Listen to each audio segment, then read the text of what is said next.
How do you think future generations of Iranians will view your 37 years? The truth and the reality of history could not be kept always in the shadows. That is impossible. Truth will come out. In any case, sooner or later. In 1977, the average Iranian earned the equivalent of $2,060 per year, on par with South Korea, ahead of China, closing in on Spain. Tehran had new factories, expanding universities, and a booming car industry. Iran was one of the fastest growing economies in the world. Hi, welcome to the very first episode of Core Axis. So that was just a peek of the Iranian dream that many thought would never end. Behind the glitz of the Pahlavi regime, celebrations and the surging oil well, a series of invisible fractures were formed. Today, nearly 50 years later, the average Iranian earns less in real terms than their grandparents. A nation that was racing toward prosperity is now defined by sanctions, conflict, and mass immigration. We're beginning our journey by looking at one of the most dramatic reversals in modern history, from an economic miracle to a nation under siege. This is the story of Iran.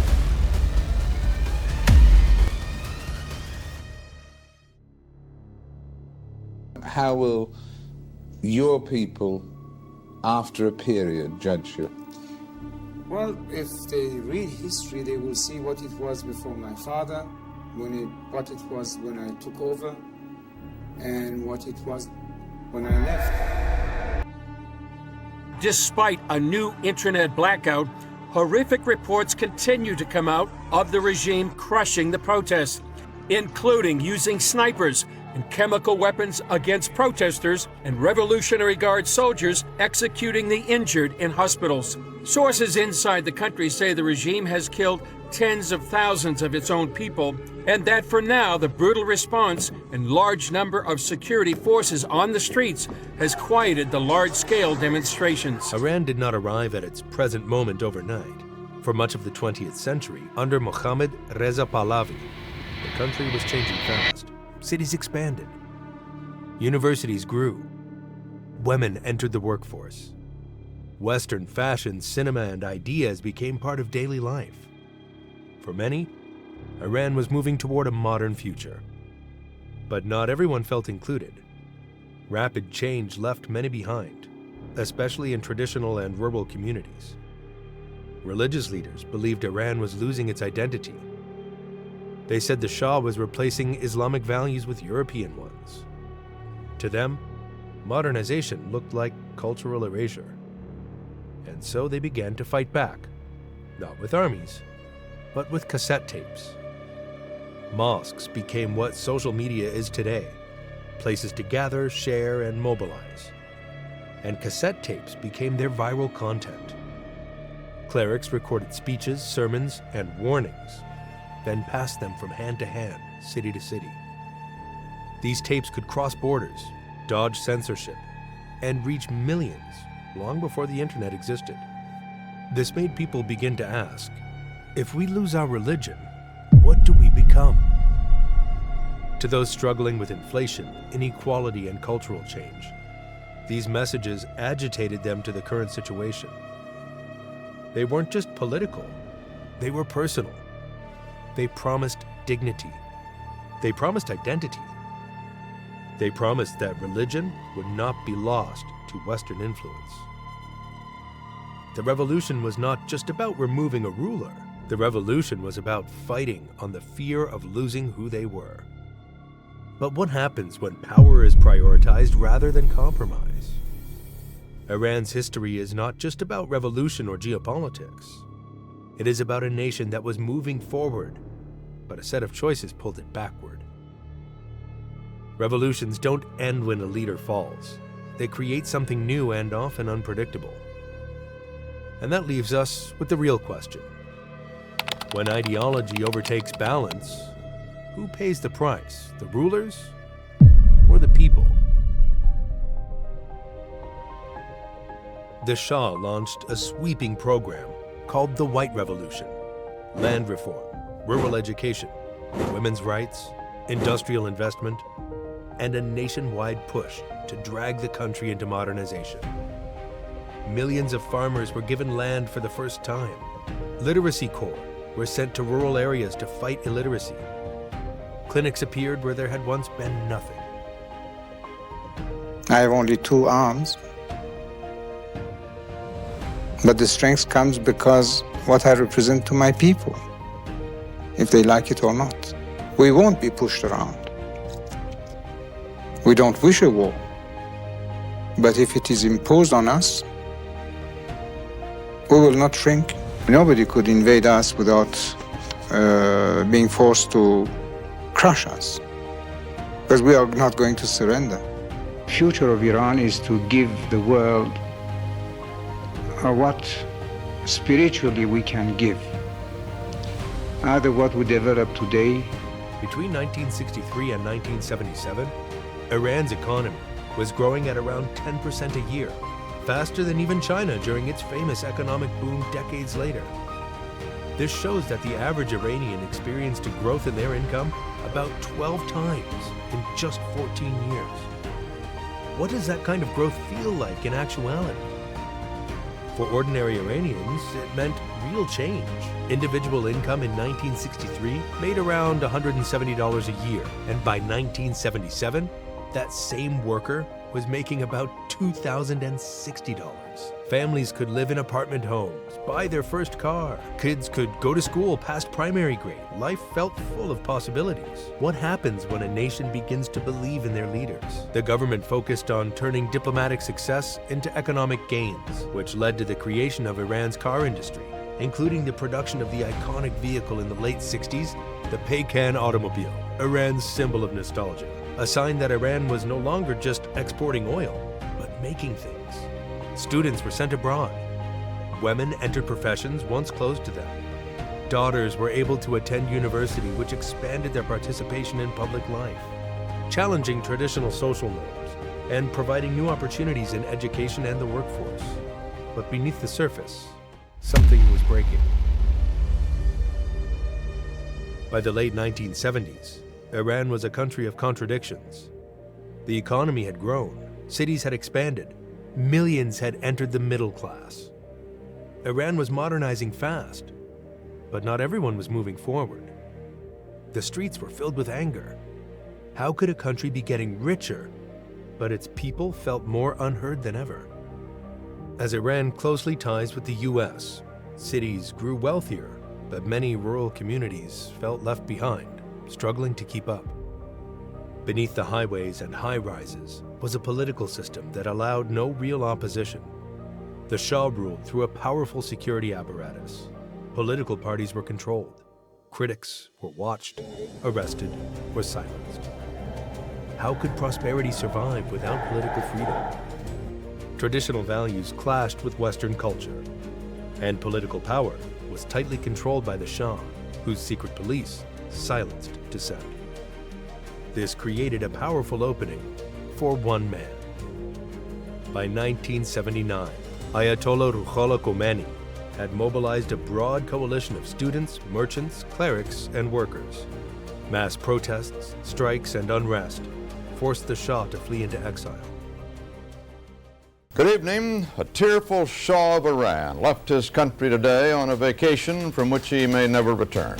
And for the first time since violent anti-Shah protests began in Iran more than a year ago, there were celebrations in the streets of Tehran.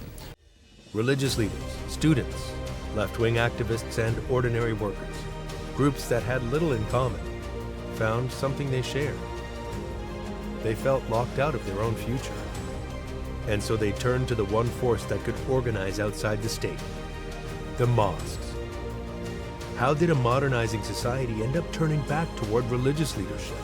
The monarchy fell, ending the Pahlavi dynasty and ushering in the Islamic Republic, changing Iran's politics, society, and place in the world forever. Mehran Karimi Nasseri, born in the Anglo-Persian oil company settlement located in Masjid Soleiman, Iran. His father, Abdel Karim, was an Iranian doctor working for the company, which allowed Nasseri to grow up in a privileged life. In 1973, he flew to the United Kingdom to study a 3-year course in Yugoslav studies at the University of Bradford. Then came the 1979 revolution. Remember Mehran Nasseri? He hit national news and touched many lives as he lived in Charles de Gaulle Airport in France for nearly 20 years. Mehran Nasseri was immortalized. His life story became a blockbuster during the early 2000s, starring Tom Hanks and Catherine Zeta-Jones. Titled The Terminal, Mehran never came back to Iran, just like many Iranian refugees all around the world. Where did this systematic change lead Iran?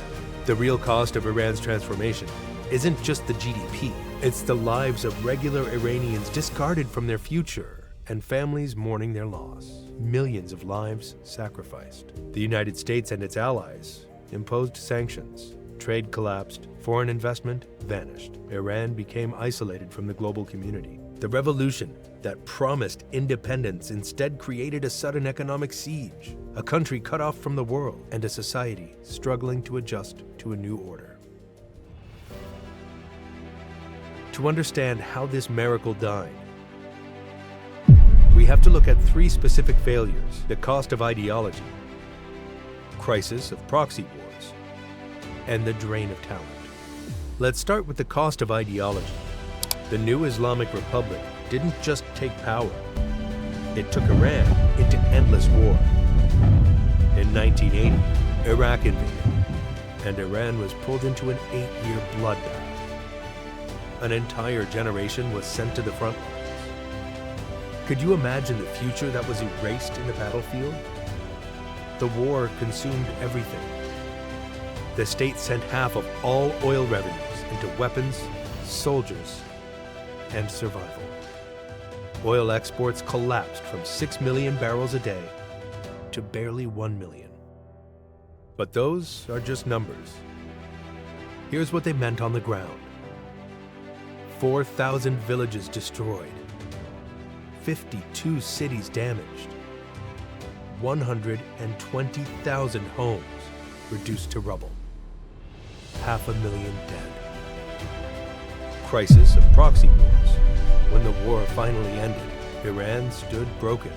Instead of transitioning back to rebuilding, Iran's leaders shifted to a different war. Iran built a network of proxy militias across the Middle East in Lebanon, Gaza, Syria, Iraq, and Yemen, aimed mainly at Israel and its allies. Every year, Iran provides about $700 million to Hezbollah, $100 million to Hamas, and tens of millions to Islamic Jihad. That adds up to nearly $1 billion every year flowing out of Iran. What could $900 million buy inside Iran?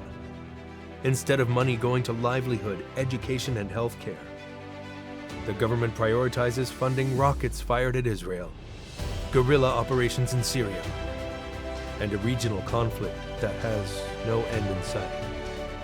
Who pays the price for this strategy? The drain of talent.